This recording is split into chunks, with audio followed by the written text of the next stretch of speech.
Hello, my name is Hans Schlegel, and today I would like to take you on a tour of my model railroad, which is based on the Gogebic Iron Range of northern Wisconsin and the Upper Peninsula of Michigan in a border region.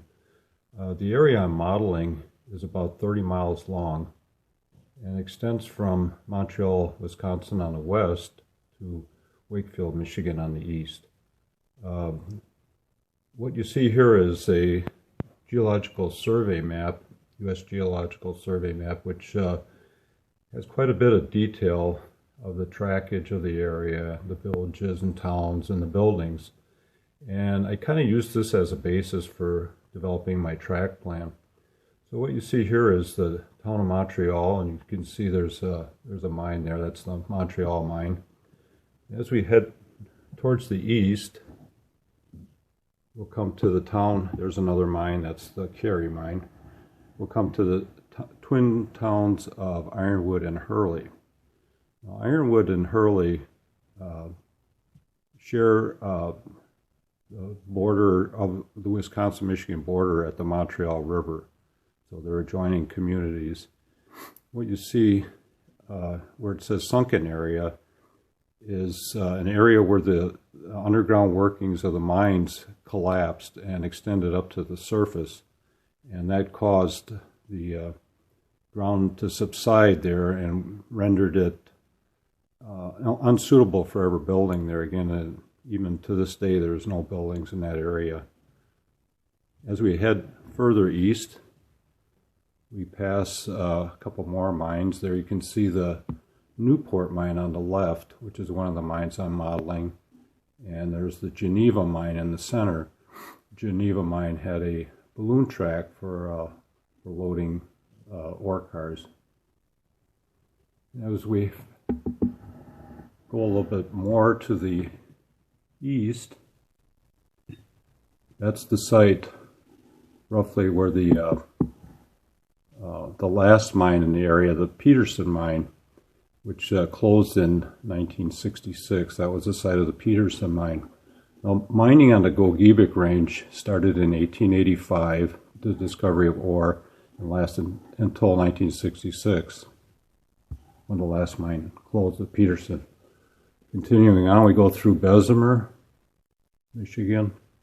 That's the site of the old Colby mine, which was where the ore was first discovered in the area. And further to the east, we come to Ramsey, site of the Eureka mine, and finally we end up at on the eastern edge of the range, Wakefield, Michigan. Here we see a diagram of my track plan of my layout. The overall size of the layout is 22 by approximately 27 feet. I've attempted to represent 4 of the mines that were in the area. The Montreal mine, the Pinocchio mine, Newport mine, and the Peterson mine.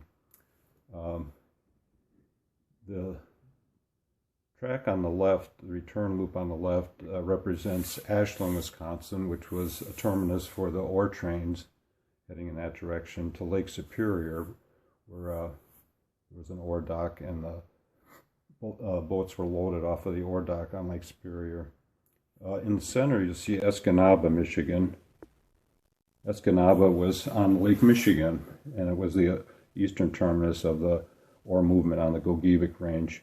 There was several ore docks on Escanaba, and the boats that were loaded there took ore generally down to southern Lake Michigan, Gary, Indiana, and also points east, Lake Erie, and steel mills in that area. Here we're in the town of Montreal, which is a typical mining town, located just to the east of Hurley and Ironwood. Typical miners' homes were company houses. Several of them are still in the area to this day.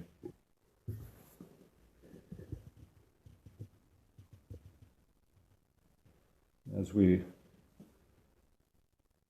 come around here, we're going to come into Hurley. Now, Hurley is a town of about 3,000 people in its heyday, which was in the 1950s to early 60s.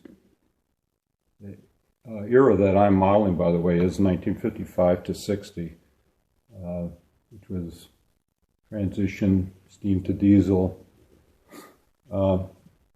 Bars, there was a large number of bars in the Hurley area, as typical mining towns in the West used to have. Here, like I mentioned, Hurley had 3,000 people, but in a 3-block area there was over 100 bars. The signage that you see on these bars, I got off of old postcards from the 1950s, which had neon lighting from evening shots, and a local graphics art student was able to replicate these signs for me so I could incorporate them on the layout.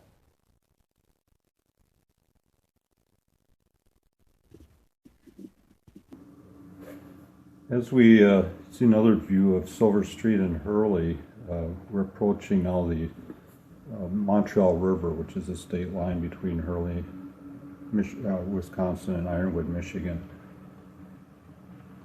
The bridge you see in the foreground is the Chicago Northwestern line to Elan, Wisconsin, to the south.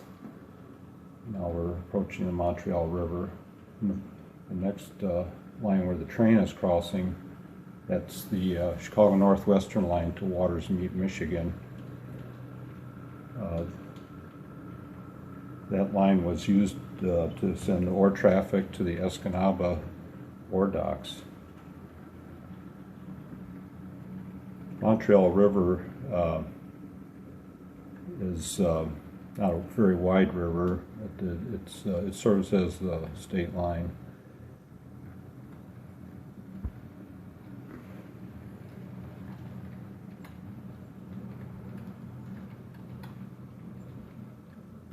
In the background is the Sioux Line Bridge. The Sioux Line branch that you see in the background went from Mellon, Wisconsin to Bessemer, Michigan, and that was built in 1885 and has now been turned into a snowmobile trail.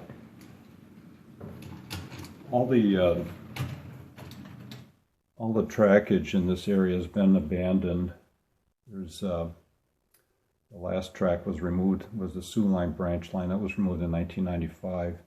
The Northwestern was removed in 1981. From now on, we'll be approaching Ironwood, our next stop.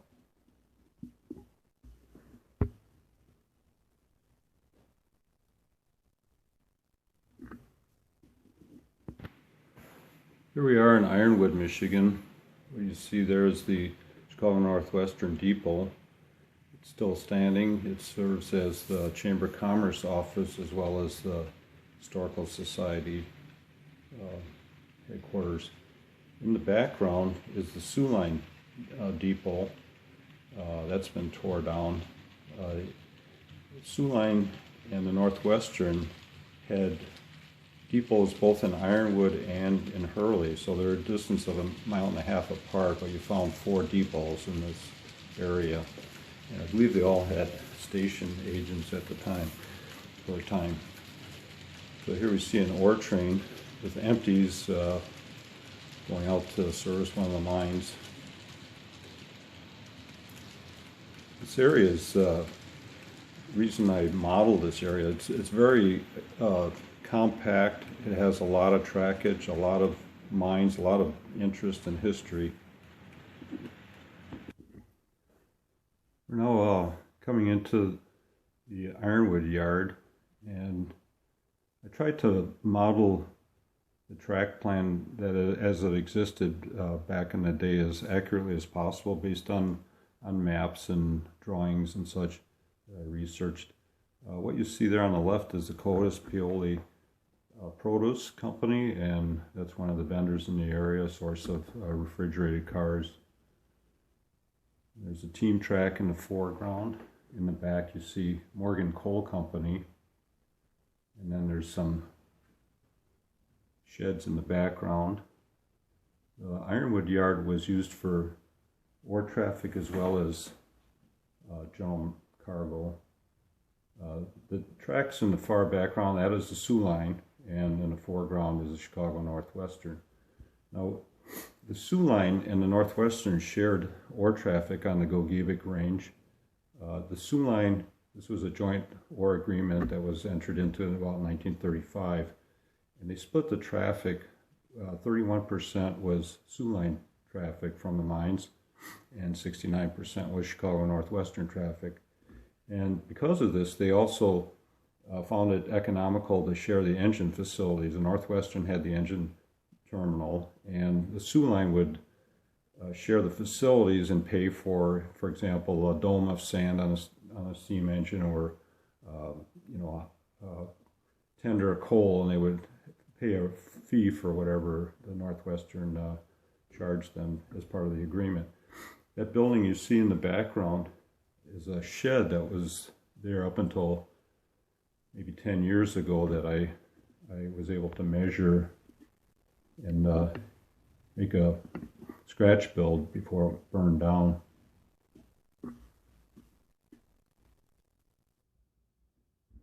Over to the lower right, you see that's a building from Clever Models, which I kit bashed. I doubled a couple existing buildings and I kit bashed that. That shed that you see in the background with the old sign was on a building near the yard that I happened upon, and I noticed that it has a 4-digit phone number, which kind of dates it to it's an old billboard, obviously, because now we have 7-digit numbers. So I took a picture of it and made a decal, and just a few months later that shed was tore down. So it just goes to show that, if you come across something of historical significance, document it, because before long it's gone. Now we're coming up to the Mansfield Street Viaduct. Due to the enormous amount of rail traffic through Ironwood, powers that be decided to build a viaduct to alleviate the traffic congestion on the roads and the streets. So this viaduct was built in 1923, and it was tore down in 1995. I basically constructed it from a Rick's deck and railings, and then I cast the supports from plaster. So it's very accurate fairly accurate based on the drawings that I was able to get from the web and photos that I took before it was tore down. Now you see that water tower there is also kind of it's actually a cornerstone tower, but the prototype had 2 water spouts, one on each side, so I have to put a water spout on the opposite side and repaint it. But that was kind of a significant structure there in the Ironwood area. Now we're coming to the Ironwood engine terminal. Like I say, this was shared by the Chicago Northwestern and the Soo Line. The coaling tower you see is very unique in that it's the first mechanical coaling tower that the Northwestern ever built. It's a link belt design, which is one of a kind, because most coaling towers are Fairbanks Morris, but the link belt was quite expensive in the day, so they decided to go with other vendors after they built this one.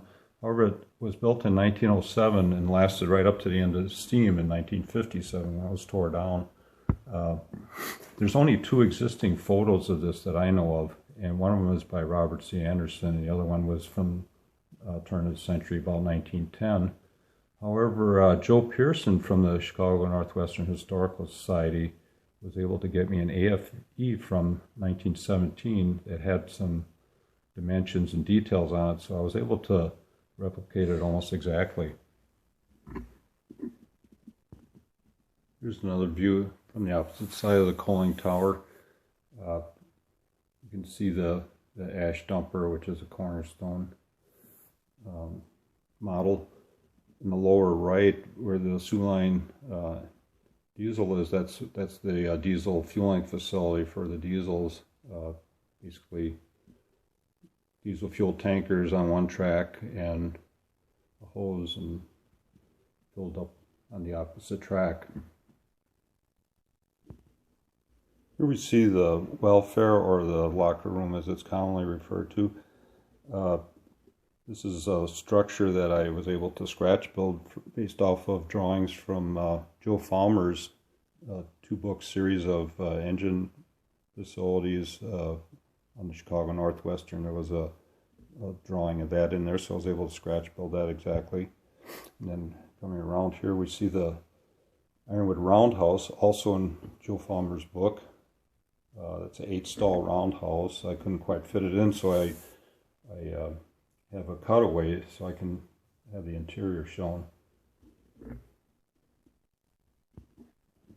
Here's another view of the interior of the roundhouse.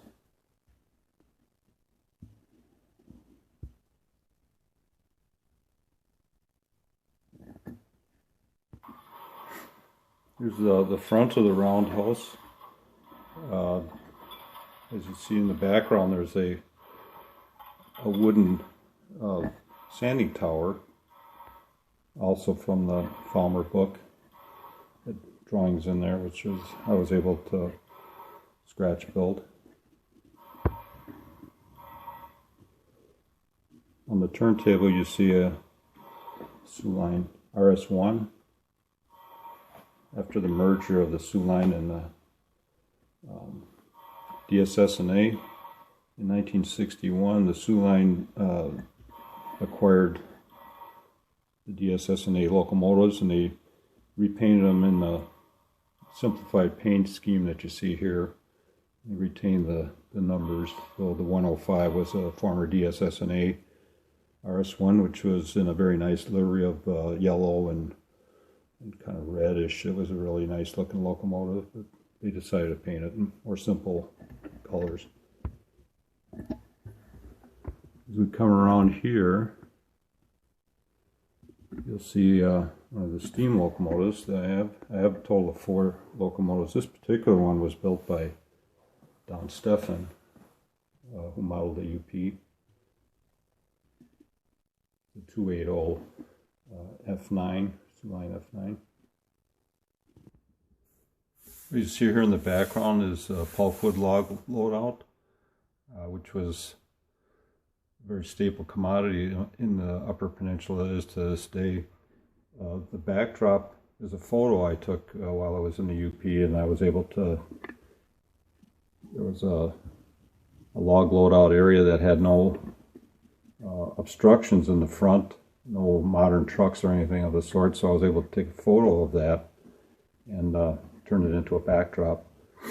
The log pile in front of that is actually individual silver maple twigs, which are a very close approximation to a scale pulpwood section. There you see the loader. It's a Herpa grapple with a Mini Metals truck body, kind of just kit bashed. Now we come to Lake Street. Here you see a typical miner's house. As you can see, it was added onto as the miner's family grew. He added on that slope section and then a bump out. Very typical of the houses up there. Unfortunately, a lot of these older houses are being tore down because the city officials feel that they're a blight, and so they typically get tore down when there's back taxes to be paid, or they're just considered to be abandoned. So a lot of the character of the area has kind of gone away now, so you don't see as many of these as you used to. This particular one, I was able to take some photos of it and measurements, and I was able to scratch build it. So Saved a little bit for posterity.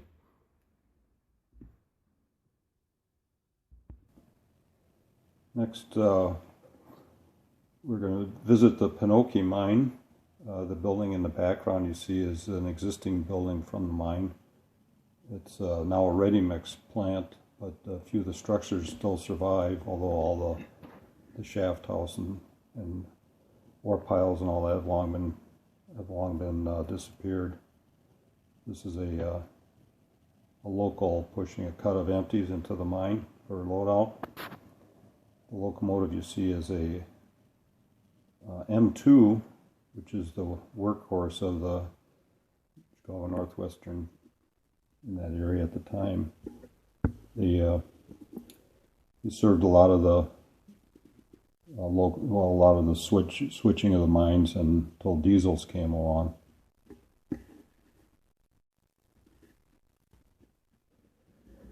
Here we see another typical miner's home. The siding that you see here is called insel brick. It's a bitumen siding, which is similar to shingles, where it's an asphalt-based siding, and it had stones impregnated into a brick-type pattern. So it looked like brick, gave a little insulation value, and kind of spruced up the house a little bit.